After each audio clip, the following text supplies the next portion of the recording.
दूसरा फिर से आप सबके समक्ष आज 29 अगस्त 2021। मित्रों, 29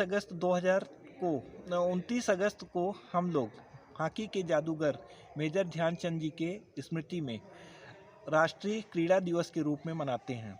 यूँ तो मेजर ध्यानचंद को हम हॉकी के जादूगर के रूप में जानते हैं और विशेष रूप से भारत का राष्ट्रीय खेल होने के कारण ही उन्हें विशेष रूप से हम उनका सम्मान भी करते हैं। मेजर ध्यानचंद जी का जन्म 29 अगस्त 1905 को हुआ था। आपके पिताजी भारत की सेना में थे और उसके साथ साथ भारत की सेना में होने के कारण उन्हें अक्सर एक स्थान से दूसरे स्थान पर जाना पड़ता था और इस कारण से इनके भाइयों की तथा पूरे परिवार की शिक्षा दीक्षा पर भी असर पड़ता था और इसी भागदौड़ के कारण उनकी शिक्षा भी पूरी नहीं हो पाती थी। अंत में परिवार ने यह निश्चय किया कि झांसी में आकर के पूरी तरह से शिफ्ट हो जाएं और वहां पर ही मेजर ध्यानचंद की और उसके साथ साथ उनके भाइयों की भी शिक्षा दीक्षा पूरी हुई। बाद में अपनी ग्रेजुएशन की डिग्री को पूरा करने के लिए मेजर ध्यानचंद जी ने ग्वालियर में जाकर के अपनी शिक्षा पूर्ण की और वहीं पर ही उन्होंने कुश्ती में सबसे पहले अभ्यास करना प्रारंभ किया। लेकिन इसके साथ ही साथ फिर उनका रुचि जो है यह हॉकी के प्रति निकली और उसके साथ साथ हॉकी में भी उन्होंने अपनी रुचि दिखानी शुरू की और हॉकी में भी अभ्यास करना शुरू किया। आपको मैं यह भी बता दूं कि मेजर ध्यानचंद जी हॉकी के इतने बड़े फैन थे कि वे अपनी स्टिक को लेकर के रेल की पटरियों पर अभ्यास किया करते थे और एक बार अगर उनकी स्टिक के पास कोई भी बॉल आ जाए तो बिना गोल में गए वापस फिर किसी दूसरे खिलाड़ी को नहीं मिल पाती थी। इसी कारण से उनको हॉकी का जादूगर के रूप में भी हम जानते हैं। एक बार मेजर ध्यानचंद जी विदेश में दूसरी टीम के साथ हॉकी खेल रहे थे।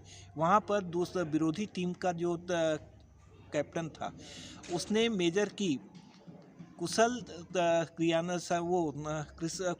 हॉकी संचालन को देख करके वह इतना अधिक पीड़ित हो गया, उसने अपनी हॉकी लेकर के मेजर ध्यानचंद जी के सर पर बुरी तरह से प्रहार कर दिया। मेजर ध्यानचंद जी को सर में बुरी तरह से चोट आई और उसके साथ साथ खून बहने लगा और वो बेहोश होकर के गिर पड़े। शीघ्र ही उन्हें मैदान से बाहर ले आया गया और उसके बाद जब वो ठीक हो गए तो उन्होंने कहा कि नहीं, मैं उसकी टीम के साथ फिर से खेलूंगा और उसके साथ साथ उन्होंने फिर से टीम के साथ खेलना प्रारंभ किया और उसके साथ साथ उसे 2 बार बुरी तरह से पराजित किया। उसके बाद फिर उन्होंने कहा कि नहीं, अभी इस टीम के साथ मैं एक बार और खुद खेलूंगा। इस पर दूसरी टीम ने कहा कि हम आपको खेलने की अनुमति उसी शर्त पर देंगे जब आपको दूसरी हॉकी के साथ खेलेंगे।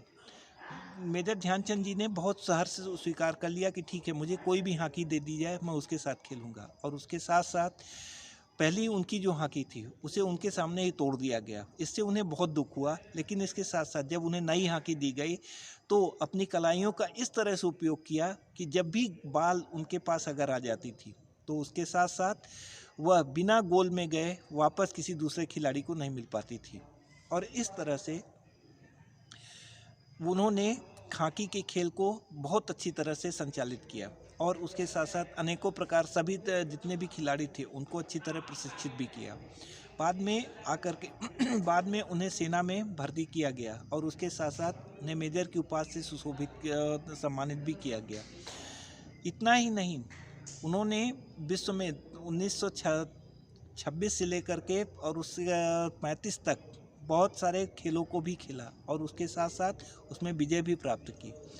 इसके साथ साथ उन्हें अंत में यह अमर सिपाही पूरी तरह से खेलते हुए तथा भारत के यहाँ के राष्ट्रीय खेल को एक अंतर्राष्ट्रीय मान और सम्मान को प्रतिस्थापित करते हुए 1949 में हम सबसे विदा हो लिया और इसके साथ साथ इनके सम्मान में भारत सरकार ने उन्हें पद्म भूषण से सम्मानित किया।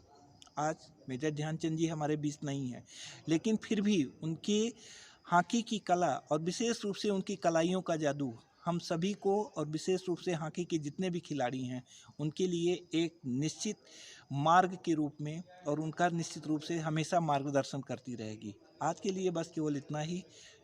फिर कल हम एक नई कहानी के साथ आपके समक्ष उपस्थित होंगे। तब तक के लिए धन्यवाद।